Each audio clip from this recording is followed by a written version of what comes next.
talk time. All right, you guys have worked through a 12-step program or are wanted to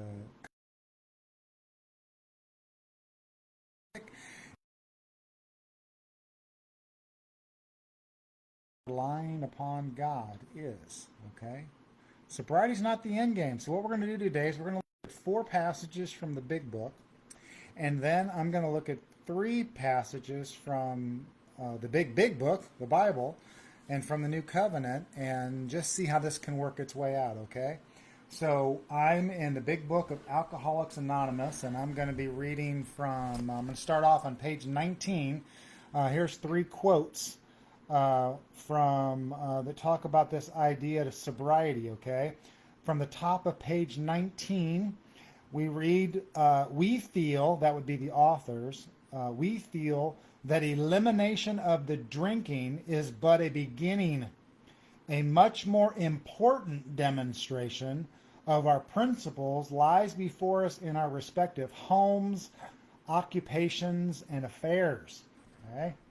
That's where we want to see the impact. All right, the next one we're going to look up is page 82.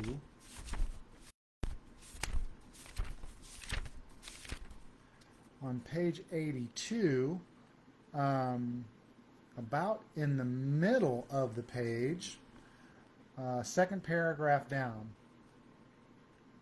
says, if we have no such complications, there is plenty we should do at home. Sometimes we hear an alcoholic say that the only thing he needs to do is to keep sober. Certainly he must keep sober, for there will be no home if he doesn't. But he is yet a long way from making good to the wife or parents whom for years he has so shockingly treated. Okay? Again, in the steps you're going to see a lot of do, right? The religious aspect of that. We're not about that in the New Covenant, but that's what the big book talks about, what you must do. All right, and the last one is page 118. Page 118 in the big book. And here's the very end of the first paragraph. It says, if your husband is trying to live on a spiritual basis, he will also be doing everything in his power to avoid disagreement or contention. Your husband knows he owes you more than sobriety. He wants to make good. I'm going to keep reading here. Yet you must not expect too much. This is about the wives. They're giving exhortation to the wives. You must not expect too much. His ways of thinking and doing are the habit of years. Patience, tolerance, understanding, and love are the watchwords. Show him these things in yourself, and they will be reflected back to you from him. Live and let live is a rule. If you both show a willingness to remedy your own defects, there will be little need to criticize each other. All right? So yeah, sobriety, guys. Sobriety is, we believe a man is unthinking if he believes sobriety is enough. That's not the goal. Not the goal at all. So it's page 68. If I were to take one page out of the whole big book and say, I'm going to take and live by these 2 paragraphs, it'd be on page 68. So I'm going to read that to you. On page 68, the second paragraph down says, this is the answer to why sobriety is not enough, but that's not the end game. Hello, sir. Good to have you from Kenya. All right. It says, perhaps there is a better way. We think so. For we are now on a different basis, the basis of trusting and relying upon God. We trust infinite God rather than our finite selves. We are in the world to play the role he assigns. Just to the extent that we do as we think he would have us and humbly rely on him, does he enable us to match calamity with serenity. We never apologize to anyone for depending upon our Creator. We can laugh at those who think spirituality is the way of weakness. Paradoxically, it's the way of strength. The verdict of the ages is that faith means courage. All men of faith have courage. They trust their God. We never apologize for God. This is my favorite, probably my favorite in the whole book.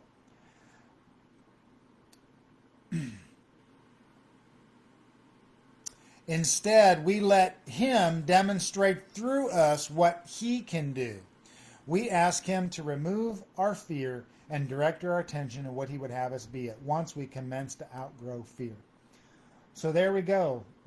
We believe a man who is unthinking if he believes sobriety is enough. And then we get to page 64 and we see that the key to the better way is to live on that different basis, the basis of trusting and relying upon God. We're to trust infinite God rather than our finite selves. We're to play the role he assigns us in each day, right? We saw that in Jesus, throughout his life. He only said and did the things he heard and saw his Father doing, right? And even as he went to the cross, he was like, Father, if it's possible, let this cup pass from me. In other words, I don't want to do necessarily these things if I don't have to, but yet not my will, your will be done. And he did this many times as he went to the cross. I did a video on this, but 20 things where you could see Jesus specifically setting aside himself to think of others as more highly than himself. So all of this is never the way of weakness. It's actually the way of strength, because we're living by faith, right? We're trusting in our God. So when we do that, we're letting him demonstrate through us who God is and what God can do in that moment. So that's from the big book, all right? So now I wanted to turn to just some practical applications, some verses we've all read before, but here we are. We're in our steps, wherever we're at in the steps, and wherever you're at in this day. Here's some good thoughts to bring into your day, regardless if you're here for recovery talk or you're just here and you want to hear some word. Here's some good thoughts. Here's some thoughts from Romans 12, 1 through 2. Paul speaking, he said, I urge you therefore, brethren or saints, by the mercies of God, to present your body a living and holy sacrifice, acceptable to God, which is your reasonable service of worship. So here Paul's talking about this idea of, in the big book we're saying turn over your will and your life. But in the new covenant, you have that new heart and that new spirit. The heart of stone's removed. You've been given a heart of flesh. You have a new spirit, right? You wholeheartedly have that internal desire to know him and to please him. In fact, let me see if I can find it real quick. I was doing a study on the new covenant yesterday. Here's from Ezekiel, just talking about this coming new covenant when the heart of stone is removed and you get this heart of flesh.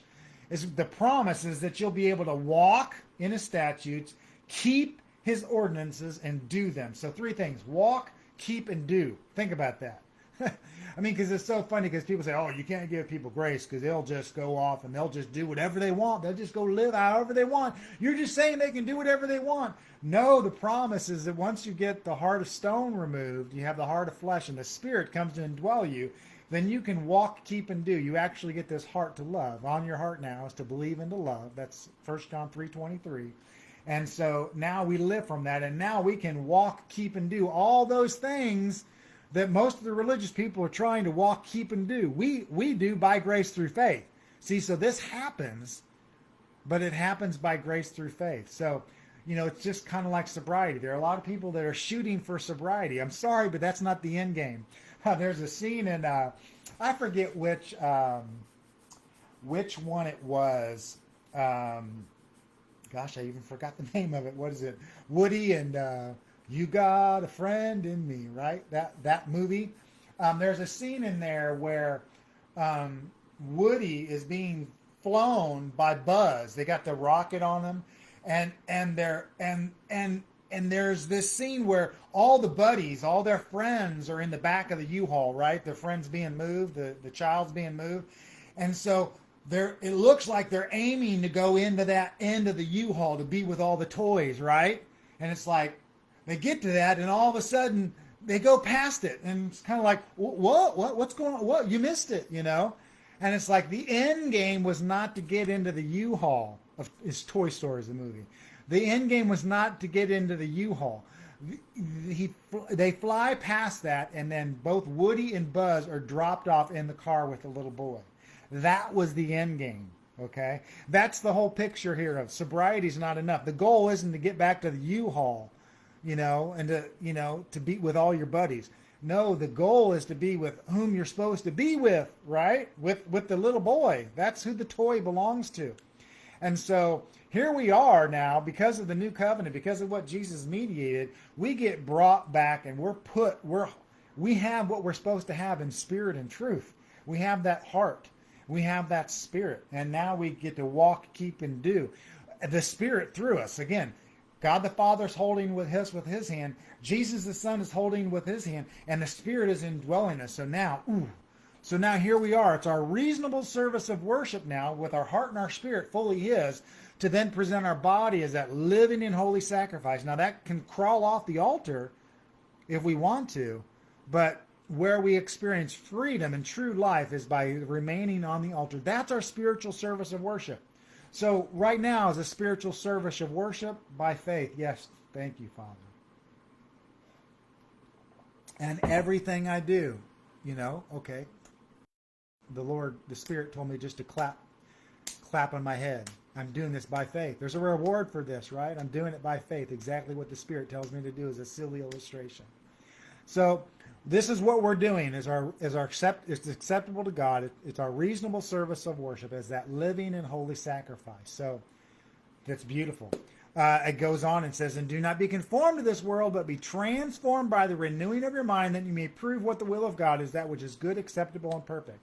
So now here we are about this idea of renewing our mind, right? Because this is the part I have the mind of Christ. And in the first promise of the new covenant in Hebrews 8:10, we're told that we're going to be given a new heart and a new mind with his laws written on it. And so there's going to be a renewing of the mind, kind of like this updated software that's going to happen, where we're going to be getting new thoughts of who we are in Christ, thoughts about what Jesus mediated in the new covenant, right? Thoughts of the Holy Spirit making us holy and blameless, that we're his possessions. All these things going to continue to chew on this and grow in that grace and knowledge. And so we're continually being renewed. Instead of being conformed to the world, now we're being transformed by the renewing of our mind. So what starts to here as our go-to place? He's cleaned house, he's moved in, and now it starts to work in through our thoughts. And then, what am I going to see with my eyes today? What are my ears going to take in today? What words are going to come out of my mouth? Or even what am I going to breathe? How am I going to use these hands today? Where are these feet going to go today? Right? And everything becomes that reasonable service of worship. Okay? That's what we're talking about. Another verse. Here's Colossians 3. Again, you that have followed me, I'm revisiting some same passages, but he says, if then you've been raised up with Christ, and you have, again, you died, you were cut away from Adam, and you're raised, united with him in his righteousness, as a resurrected life, to raise to walk in newness of life. That's Romans 6. He says, if then you've been raised up with Christ, keep seeking the things above, where Christ is seated at the right hand of God. Now, verse 2, set your mind on the things above, not on the things that are on the earth. Why? For you have died, and your life, your new life, is hidden with Christ in God. Verse 4, when Christ, who is our life, is revealed, then you also will be revealed with him in glory. Now, here's a key passage of why, I've kind of had to step out of steps. Is it's like, Christ is my life. And the steps are up there on the treadmill. They're pumping, doing all these things, do, and trying to get sobriety, trying to get this spiritual experience where in the new covenant we're resting by grace through faith. It's already finished. Literally the best part of the day is, okay, am I resting? Yeah, I'm resting. I've received this by grace through faith. Okay, I'm good, right? The work is to actually rest, to enter in. We've entered into the spiritual rest. Now the key in each day is to rest. As I received Christ by faith, now I walk in him by faith. The same thing we were talking about on page 68. We're on a better way, a better basis, a different basis, the basis of trusting and relying upon God. As I'm doing that in my day, that's where I'm really free. So the last passage I want to look at is Philippians 4. Philippians 4. And it's the passage 6 through 8 is what we're going to look at. But it says, be anxious for nothing, but in everything by prayer and supplication with thanksgiving, Let your request be made known to God, and the peace of God, which surpasses all comprehension, will guard your heart and your mind in Christ Jesus. So we have the peace of God, according to Romans 5:1, because we believed in the gospel. But experientially in our day, the way we experience the peace of God is that he guards our heart and our mind. Jesus and the Spirit are guarding our heart and our mind when these anxious thoughts, whatever, it could be anything, sin can be knocking at the door, right? And we're taking every thought captive. We're taking those thoughts and we're presenting those to him. And as we're doing that, this is how we're going to experience his peace.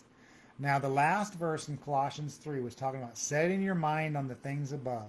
And I love how, a lot of people will pray this, Philippians 4, 6, and 7. You promise to guard my heart and my mind. And, we say that as a prayer, but where do we go with that? Because there's feet to this passage. There's execution, there's application of how that happens. And it's in verse 8. So just what I want to encourage you in your day to do is, again, here's a doing. We talk about there's do's in there. Well, here's the application of, we already are at peace with God. So what are we to do? There's something I can believe and to walk in right now that's of God that'll give me peace in this moment. It'll guard my heart and my mind. What is it? It's verse 8. It says, finally, whatever is true. So I like to just take time and what is true? What is true right now? What is true right now? Well, I'm seated in the heavenlies with him. That's true. What is true right now? All my sins are forgiven. He remembers my sins no more. What is true? To live in the present by faith right now is what will bring the maximum opportunity for the Spirit to live through me. Not to go to my past or not to move to tomorrow, but to stay in today. To stay even right now where I'm at in this video. Those are all things that are true. See what I'm setting my mind on?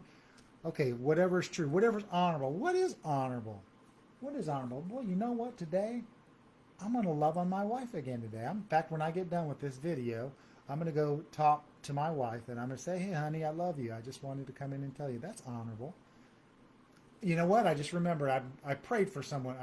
I messaged a fellow admin person this morning, just thankful what was in my heart for him, who he is as a teacher. And I messaged him and I told him that and I prayed for him. That was honorable. Yeah, that's good. Whatever is right. Okay, now right is about righteousness. Oh my gosh, what is right? What is right is that I'm righteous by grace through faith as a free gift, So it's like, wow, I want to boast in that, I want to boast in that. I'm grateful that I don't have 613 commands hanging over me today, that I get to live by the Spirit today. I have some people right now that are, from other countries that are they're always asking me for money, and it's like, I'm just grateful that I get to give freely of the Spirit, right? So I'm thinking about things that are right. Whatever is pure, oh my gosh, whatever is pure, I'm holy and blameless right now by a free gift. I'm holy and blameless. I'm without spot or wrinkle or blemish. What is pure? Nothing else really comes to my mind right now about pure. But so now I'm just going to read through the rest of these things. But a lot of times I'll just take these and I'll just start to chew on it. Sorry, I got an itchy ear. So I'm going to start from the top. Is whatever is true, whatever is honorable, whatever is right, whatever is pure, whatever is lovely. Think about that. What is lovely in my day? Or lovable. What is of good repute? What's of good reputation? I'm grateful today to be an administrator on a couple of really cool Facebook groups. I started a WhatsApp group. I'm grateful for the interactions that I'm getting to have on there. You know what? I'm grateful that my past, like others, is kind of shady. We all have our things, right? But I'm grateful that I'm known by the finished work of Jesus, right? It's awesome. That I am seated in the heavenlies, that I'm his favorite child, that he's dancing over me with shouts of joy. Zephaniah 3:17. Yeah, good repute. If there's any excellence, anything worthy of praise, let your mind dwell on these things. So as I've done that in this video right now, I'm like, wow, it feels great, you know. I'm not thinking about sobriety today. I'm thinking about, wow, what else, you know, what do I even want to do after this video? How do I want to springboard really kind of the positive energy, the flow? I'm in the flow of this spirit, right? I'm not drunk with wine. Instead, I'm choosing to let the Spirit fill me. So in essence, as I'm drunk with the Spirit, that's Ephesians 5:18.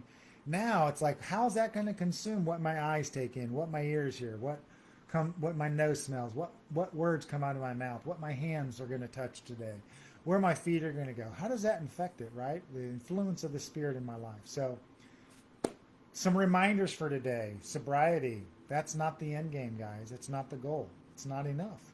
That's not really where we want to go. We want to live on that spiritual basis. And as we're living in that spiritual basis, then whatever he brings into our day, it's all good, man. And it'll be about him. It says, I think it's 2 Corinthians 5, around verse 15. It says that they who live would no longer live for themselves, but for him who died and rose on their behalf. And isn't that our wonderful new life that we get today, that we actually now, rather than trying to earn love and acceptance, now I get to go find somebody and love on them. It's just awesome. I hope you'll take that into your day and hope it'll encourage you. This is Mark with Jesus New Covenant Academy with some recovery talk. Thank you.